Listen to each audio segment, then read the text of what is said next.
Ladies and gentlemen,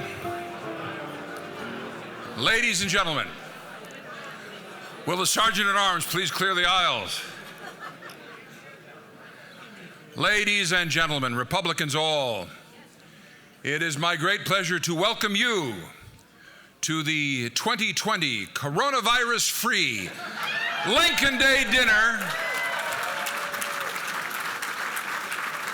of the united and soon-to-be victorious Northwest Suburban Republicans. Let us begin, as we always begin, by honoring our country and our nation's flag. Let me say, Commander Montag of the Schaumburg, Hanover Park, American Legion, Commander Montag, post colors.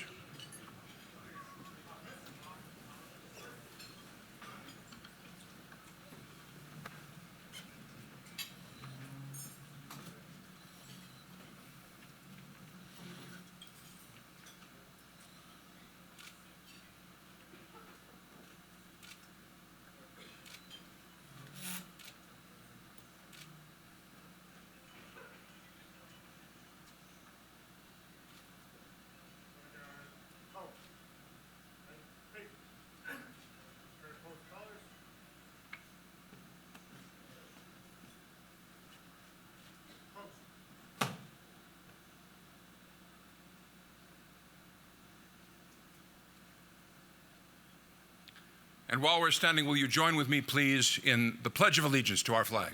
I pledge allegiance to the flag of the United States of America and to the republic for which it stands, one nation, under God, indivisible, with liberty and justice for all. And now, let me call from the wings here Claire Rademacher, a senior at the Willows Academy, who is going to lead us in the national anthem, the Star-Spangled Banner. Miss Rademacher. Oh, say, can you see by the dawn's early light what so proudly we hailed at the twilight's last gleaming, whose broad stripes and bright stars through the perilous fight o'er the ramparts we watched were so gallantly streaming, and the rocket's red glare, the bombs bursting in air, gave proof through the night that our flag was still there. Oh, say does that star-spangled banner yet wave o'er the land of the free and the home of the brave? Well done, thank you.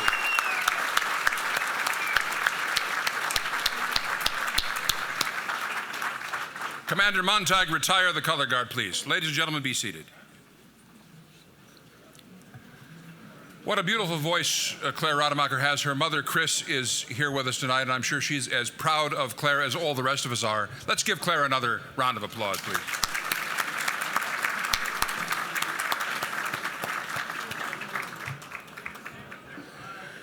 There's always bad news. And here he is on the hoof, Joe Felici, bad news himself.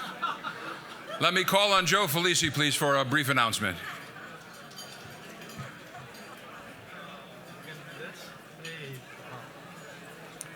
Thanks, Joe. You know, Joe and I go back probably, I don't know, 40 years to college Republicans and young Republicans. Okay, a lot of you have heard rumors about Dan Crenshaw not making the event tonight. Those rumors are true, but I want to let you know how all this came about. We secured him as a speaker about 5 weeks ago, prepared invitations and everything. And as of 10 o'clock this morning, he was still coming. He was arriving at 4 o'clock. We had all the arrangements made to pick him up, take him to the hotel, bring him here. It was all set. About 10 o'clock this morning, I got a call saying, look, it's still on. We still want to get him there. But there's a vote going on today about the coronavirus in the Congress. And he really needs to be here for that vote. But if we can't get him there on the flight that arrives at 4 o'clock, we'll try to get him there the one on 6. And I said, okay, we can deal with that. We'll just get him here and he'll speak, later on in the dinner. Well, the day kept going on, and Nancy Pelosi, the Democrats are insisting that a lot of extraneous stuff be added to this bill that the Republicans don't want because it's really not coronavirus related. So they're fighting with all of that. And so then they called me later and they said, look, well, we can't do the 4 o'clock. It doesn't look like 6 o'clock is going to work either. What if we can get him on a flight that gets in at 7? And I said, fine, we'll pick him up, we'll get him there. He can speak like at 8:15. I got a call maybe an hour later saying that's not going to work either because they haven't even settled on the provisions of the bill. And so we were going to our fallback, which was a video presentation. Those of you who were here last year, we wound up having to do that with Liz Cheney because she had to be in Washington for the net neutrality vote. So it was important to him to be there, obviously. And so we were going to arrange for the same kind of deal we had last year with Liz Cheney. So I got another call saying, well, we can't get the location because they're closing all these buildings because of the virus, and so what if we do it by Skype? So we are currently awaiting his presentation, which he is going to be Skyping to us, and we're going to be downloading it. So it's not going to be live, but obviously he will be live when he makes it. So we'll be playing that a little bit later. Hopefully it's to arrive by 7:30. So I apologize. This is certainly something beyond our control. Those of you who had the private reception, I really do appreciate all of you who decided to just take raffle tickets or make a donation in lieu of a refund, because we sold over 75 tickets. And we only got requests for 5 refunds. So I think that's really pretty good, and I appreciate it. And Republicans are obviously very good people, and we appreciate it. So we're going to continue with the rest of the program. Hopefully his Skype will arrive in time so that after the dinner we can play it. And we have some other things planned, but I think you'll have an enjoyable evening nonetheless. So thank you very much. Very good, Joe.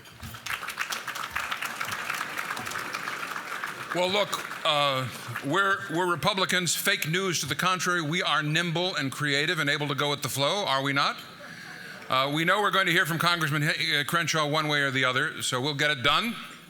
We'll get things done. We have opened, as is befitting proud Americans, with a salute to our country and our flag. In an era such as this, we also should be mindful of somewhere else where our respect and our thanks are due. And to that purpose, just before we begin our dinner, I'd like to call forward Ken Yoakum for a very special and obviously appropriate piece of business. Ken?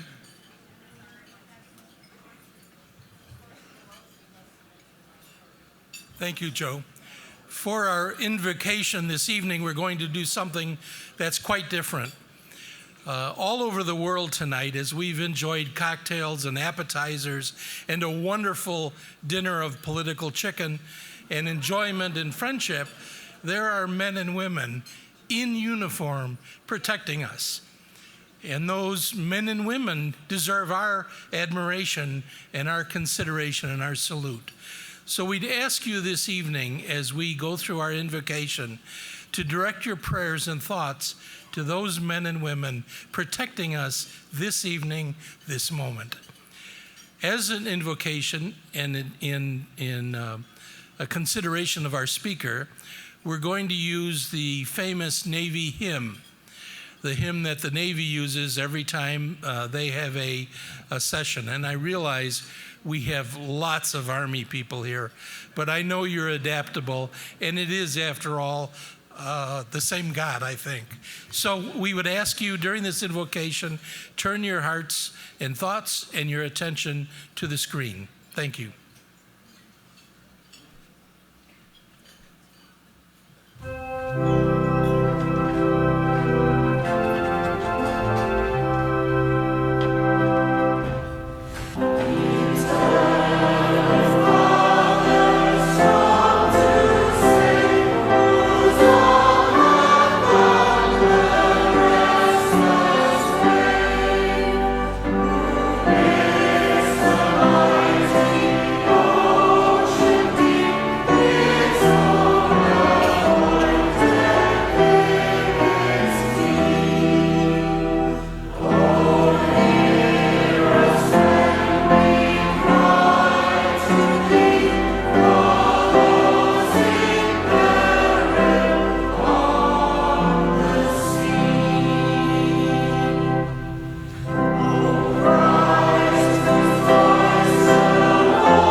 to know that despite the delays and fits and starts in the program up here, that there is a real value, a real utility when Republicans get together in a single room, besides spreading viruses, which is these conversations that help make the community stronger and move the party, the business of the party, and the work of the country along. That's a very good thing.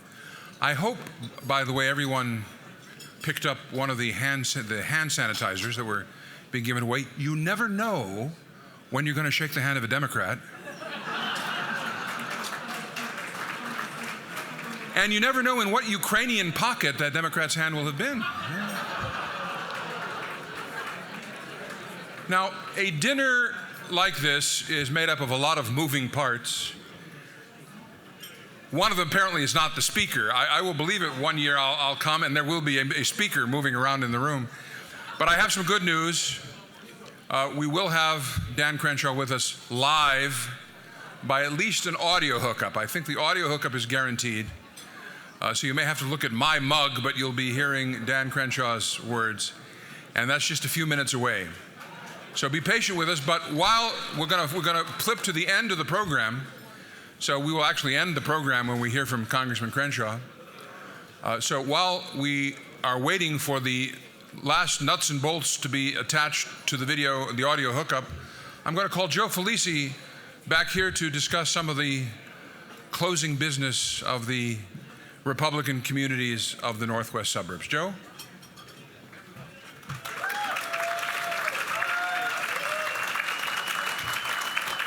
Okay, again, we're trying to make lemonade out of lemons here. They've been going round and round about the different ways to get this thing to connect, and apparently the people in Washington aren't as technically savvy as our audio-visual crew. So, as Joe said, it's going to be, I believe we're going to have his picture up, and he's going to be doing it live, which is actually better than the Skype that we were going to try to do. In any case, what we thought we would do is we'll move my portion of the meeting here so we can stall a little bit until they're ready. So let me start by thanking everybody who is here tonight. And I want to thank Joe Morris, our MC, does a great job. And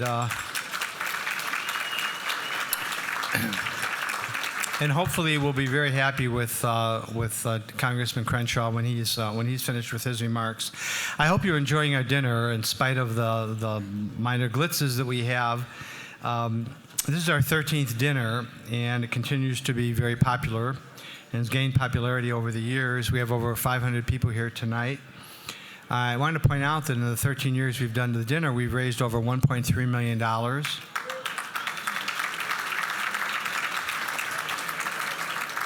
And of that, we've been able to return over $900,000 to our local Republican townships.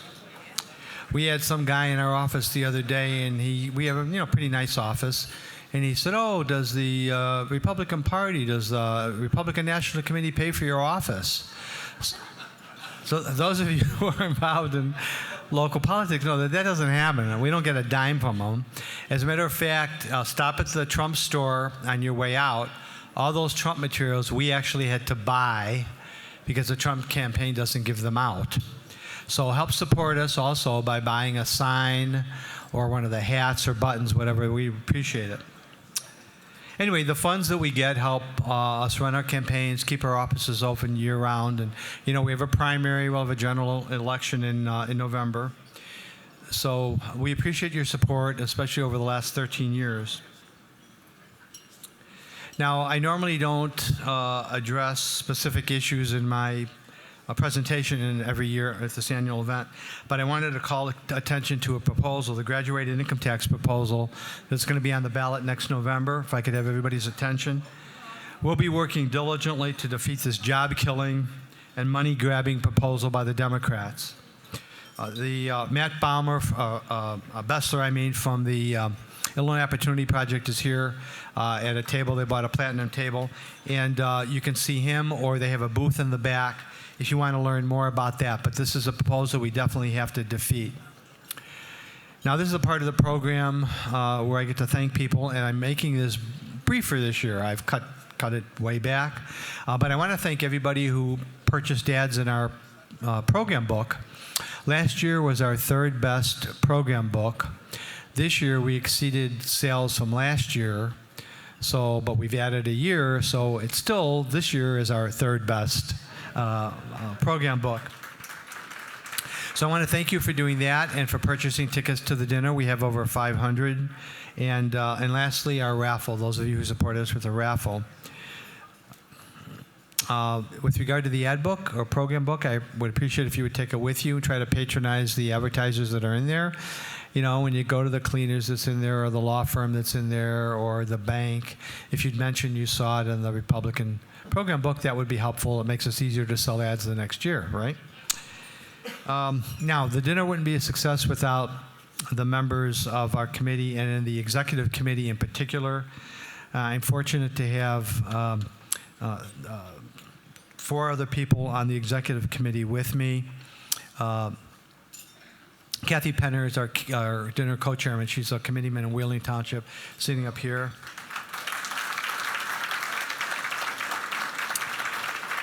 And Katie Dolan-Balmer from Hanover Park, she's an officer in the Lions Association, and they're having I think it's their annual or statewide convention today.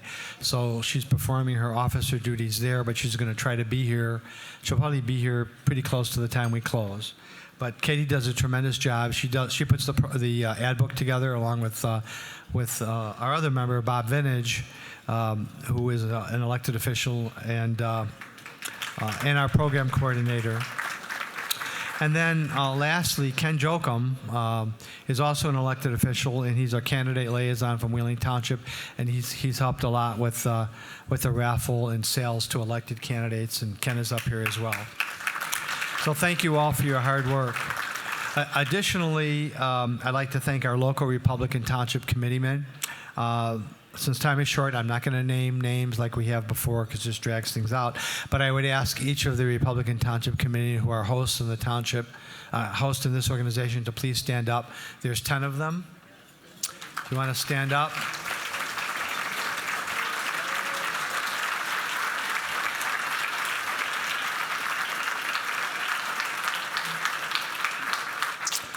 The 2020 election season is well underway, as you know. The primary is next Tuesday, and the Republican organizations are certainly preparing for it. We have a number of candidates in the audience tonight. Again, I do not want to individually introduce them because we want to get out of here before midnight, but I would like each of them to stand up and be recognized. So if you are a candidate in this primary, opposed or unopposed, and you'll be running in November, please stand up. We have several of you, state reps, senators.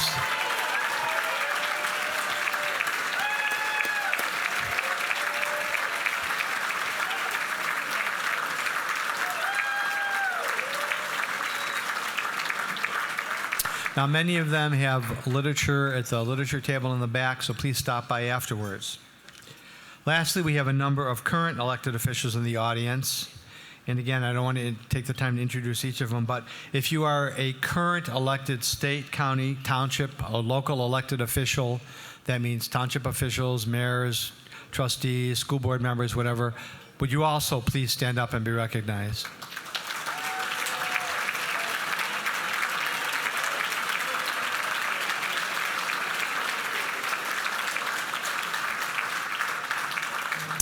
Okay, well, thank you very much.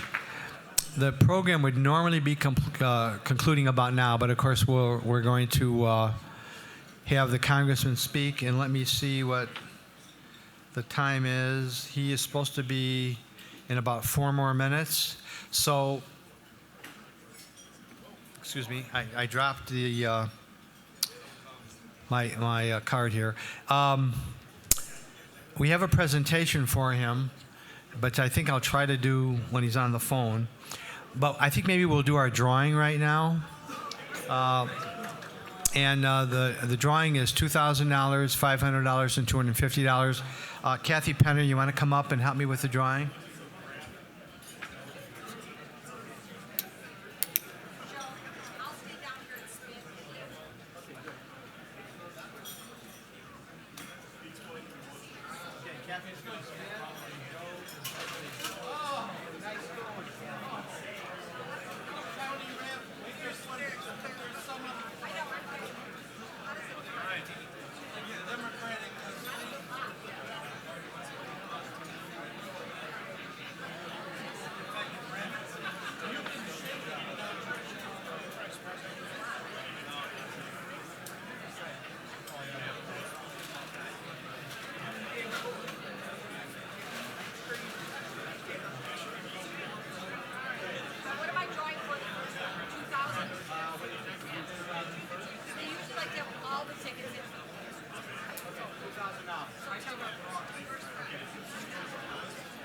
So the first one is for the $2,000 prize.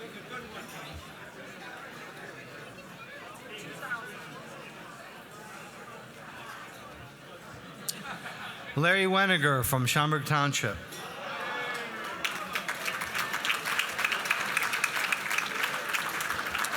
Okay, $500.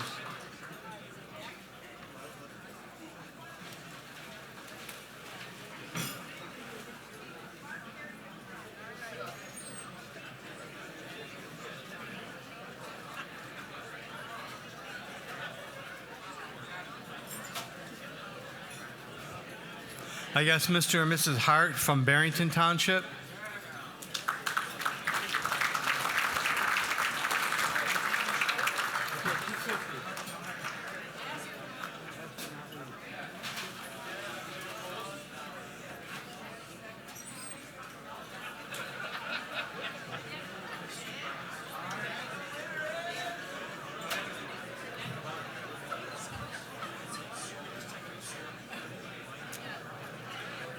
It's from Hanover. I'm going to slaughter the name.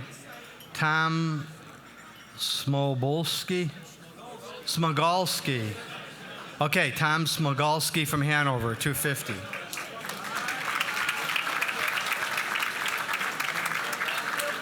Okay, I'm going to run and go see if we're ready. And if we are, then you can introduce him. I'm going to be an optimist and hope that in mere seconds we'll get the word that Congressman Crenshaw is on the phone, or is on audio. It should be an audio feed that you'll hear from the microphone, the sound system here. You may know Dan Crenshaw if you watch Saturday Night Live. If you don't, you can be excused, but within the last year or so, he won the Battle of Ariana Grande. If you saw the episode, you know what I mean. He stood up to a bully on Saturday Night Live and struck a blow for patriotism. Dan Crenshaw represents the 2nd Congressional District of Texas, which is the area in the northern reaches of the Houston part of Texas. And he has an eye patch because he lost an eye in combat for us in Afghanistan. Now, he has an undergraduate degree in international relations from Tufts. He has a master's degree in public administration from Harvard University. Please don't hold that against him. You'll recall William F. Buckley once famously said he'd rather be governed by the first 2,000 names in the Boston telephone directory than by the faculty of Harvard University, and the late Mr. Buckley got that right. Good news? All right. He has the eye patch because he lost his eye in combat in 3 tours of duty in Afghanistan. And here's the astonishing thing. He lost the eye in the first tour of duty. He went back after recovery 2 more times to fight for us in Afghanistan. Ladies and gentlemen, Dan Crenshaw, live on our sound system. Congressman, can you hear us? Congressman Crenshaw. Hey, how you all doing? How are you? All right. This is cool. You're being greeted by 500 eager Republicans in the suburbs of Chicago. Congressman Crenshaw, we're delighted you're with us. The floor, sir, is yours. Great. Whoever's talking, I can't hear you that well, so I'll just talk. Really wish I could be there with you guys. This is not the first time we have unexpectedly gotten stuck in D.C. Sounds like you guys have a great event going, and Joe, great job on putting all these patriots together, and really wish I could be there. The reason I'm not there is of course because of the votes that are taking place tomorrow now, which were unexpected, and I'll explain what those are briefly. Last week we voted on $8.3 billion in funding to fund the fight against the coronavirus. And this week the conversation has been about potential economic safety nets and stimulus to fight the economic effects of the coronavirus as people isolate and and take off work, et cetera. Now, of course, anytime you have some kind of government intervention, the Democrats raise their hands and say, we want to do everything. And we say, hold on, we have something called a responsibility to govern appropriately with some limiting principles and hit a standard, but not just spend money because that makes us feel good and moral. And of course, this thing will pass. This virus will pass, and as it does, we will be looking to 2020. And fundamentally, that's what you guys are all meeting tonight about is to gather and to talk about the fight for the future. And that fight is more important than ever. Fundamentally, we're in a culture war, and it's a culture war about whether America is founded on good things or bad things. Democrats have come to be a party that fundamentally believes that America was founded on such bad ideals and foundations that it must be revolutionized completely and turned into some kind of socialist utopia. And I would note that that's inevitable. If you're a well-intentioned liberal and you always want government to do more and more and more, well, then you got to promise people things forever. And eventually, it might take some time, but eventually you get to a point where, because they don't have any limiting principles. And as you find yourselves in these debates, and as you try to explain to your neighbors and to your friends why conservative and Republican governance is the right thing to do, it is because it is based upon foundations that work.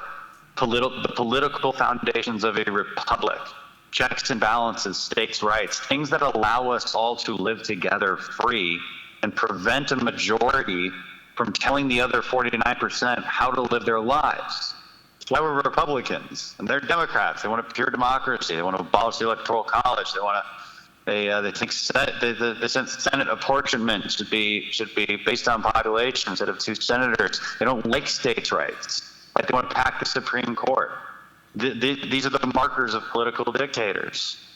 Conservatism is also is a better cultural foundation for America. We're the only ones who actually fight for things like personal responsibility, mental toughness, a sense of fortitude, which I just wrote a whole book on, by the way, which you can pre-order.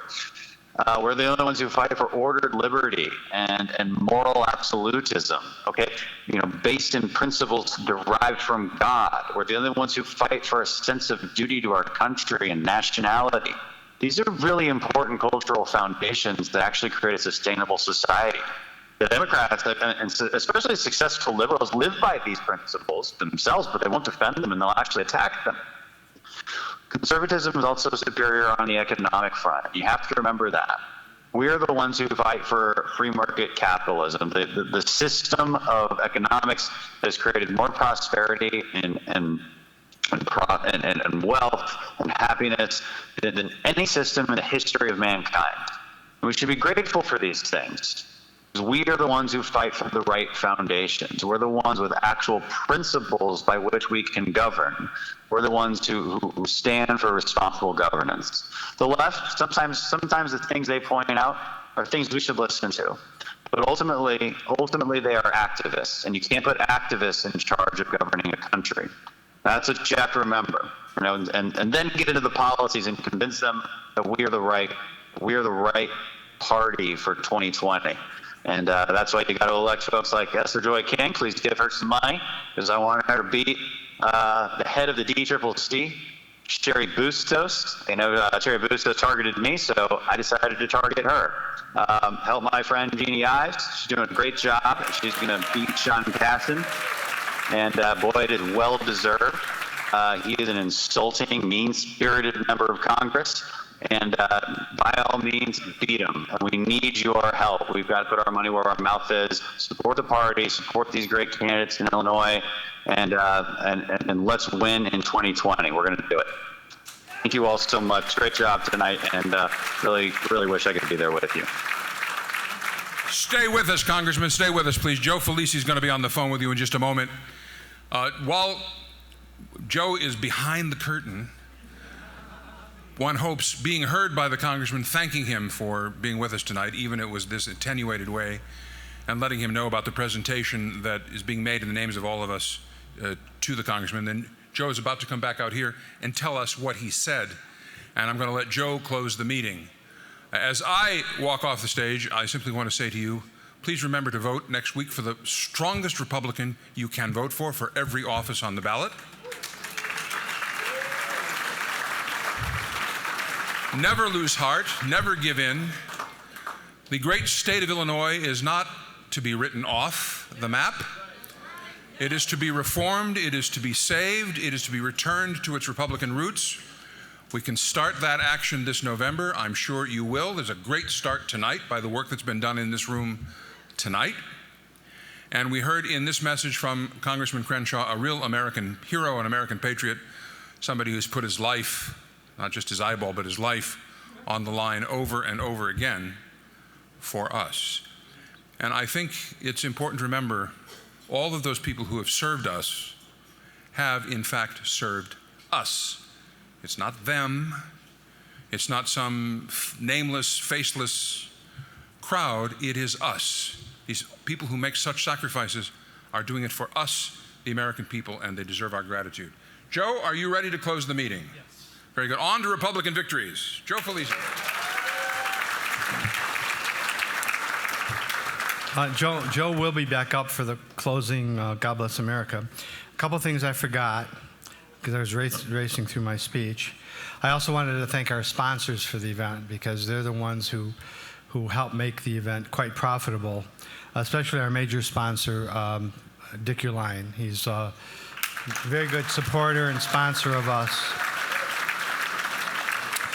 The other sponsors, the Platinum Table sponsors and Silver Table sponsors have been rotating on the video.